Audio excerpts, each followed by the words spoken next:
Welcome to my dressing table in my bedroom. I wanted to share with you how I put my hair up. I have a few quick and easy, cheats, if you will, cheat codes to putting my hair up in my normal updo. And I wanted to share them with you. Way back when I was a teenager in the 1980s, I saw a movie called Somewhere in Time. And that's when I first started falling in love with the Edwardian era and their hair. Jane Seymour had her hair done, and in my imagination, it was similar to what I do. I have since gone back and watched the movie again, paying particular attention to her hair. And yeah, her bun was way back on the back of her head. But what I was going for was the fullness around my face. And of course, another inspiration would be Dana Gibson's Gibson Girl illustrations. So, I've got my morning coffee.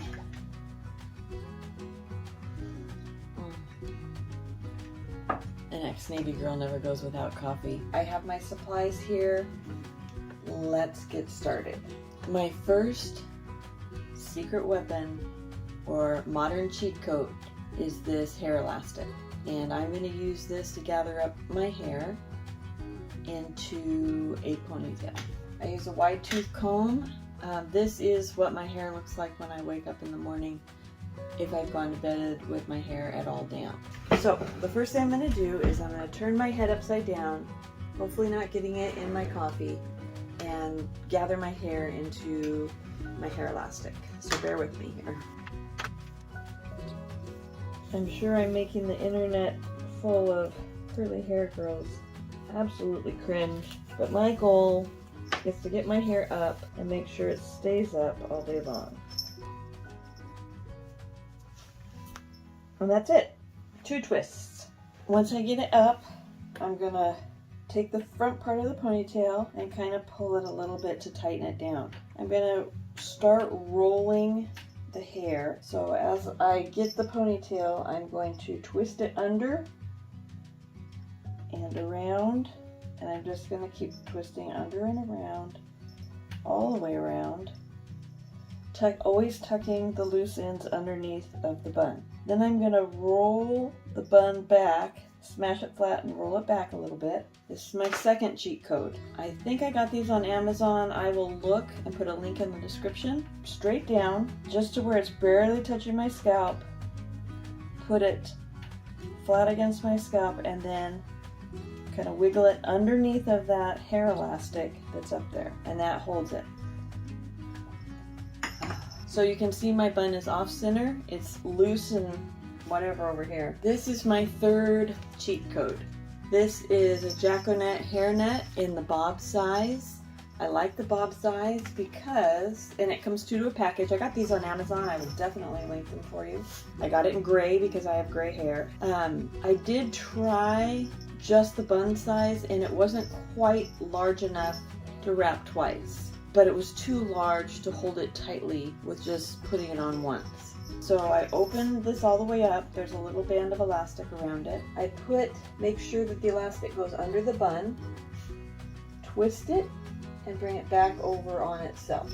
So now all of my hair should be held discreetly in this bun-ish shape. Now the look I'm sporting right now is what I affectionately term lunch lady. My next cheat code made all the difference in the world, and I like the way it looks. I like that it frames my face, and I've gotten lots of compliments when I'm out. And I think the compliments are what is leading me to make this video, because each of these things in and of themselves are so easy, and when you add them up all together, I just want everybody who wants to have the perfect modern Edwardian-inspired style of hair to be able to do so. I mean, it's such a game changer for me that I want all the ladies to know how to do it. So here it is. The next step, not that I want you to look at the back of my head, is to start pulling it back out of that rubber band, gently pulling it back out. Now everything that we do is gentle, firm, but gentle, because I don't know about you, but I come from a long line super shedders, and I shed a lot of hair. I have a lot of hair, but I shed a lot of hair. So as you can see, this starts to have fullness all up through here. And then I work my fingers against my scalp to catch anything else that's not popping tall and doing its job to give us that fullness. Very gently. We only put the 2 wraps in the hair elastic so that we could pull it back out. All right, what are we up to? 4? This is secret number 4, cheat code number 4. It's a gigantic hairpin made out of brass. I got it on Etsy. I will link it for you. I hope you can see it. I'm not great at this. I'm certainly not a beauty influencer. Again, we are going to take this from the top, up, turn it, so it's kind of smashed flat against this side, and then gently, gently, so you're not scraping divots in your scalp, push it all the way through. You want to have backed your bun up enough that when you push it through, that it isn't jutting out like a hat pin on this other side. Did I get it? It's a little off center, but that's okay. Everybody's gonna love the volume. They are not gonna criticize the fact your bun's a little tiny bit off center. I don't think they're super attractive in the back of my head. When I'm done, I'll show you and you can decide. But because I want my hair to stay all day, I'm going to put 2 bobby pins in the back. I'm going to kind of gather up all these loose ends back here, give them a twist to hold them together. I'm going to put 1 right to left. Remember the bumples? To use these correctly, the little bumps go against your scalp. I think it was, and then I go left to right with the second one. I think I was in my 50s before I found out that that is the correct way to use bobby pins. I read an article somewhere. I'm always reading. All right, this is my favorite. It's called Sexy Hair Big Spray and Play by Sexy Hair Brand. This is my favorite hairspray. And while Victorian and Edwardian women did not have aerosol hairspray, they did have products that they put on their hair. They either brushed or used a little tiny brush or used their fingertips. Ruth Goodman has done several videos on styling Victorian hair and catching those flyaways, because early Queen Victoria split her hair down the middle, parted her hair down the middle, and her hair was always super slick back. They had products to keep it from being flyaway, which, you know, as time went on, hair got bigger, you see a lot more frizz or flyaway. So I'm going to use the Sexy Hair. It's called Spray and Play because it doesn't dry immediately. And then I take my comb and kind of make sure all the flyaways are attached to the other flyaways. Give a coat to the back.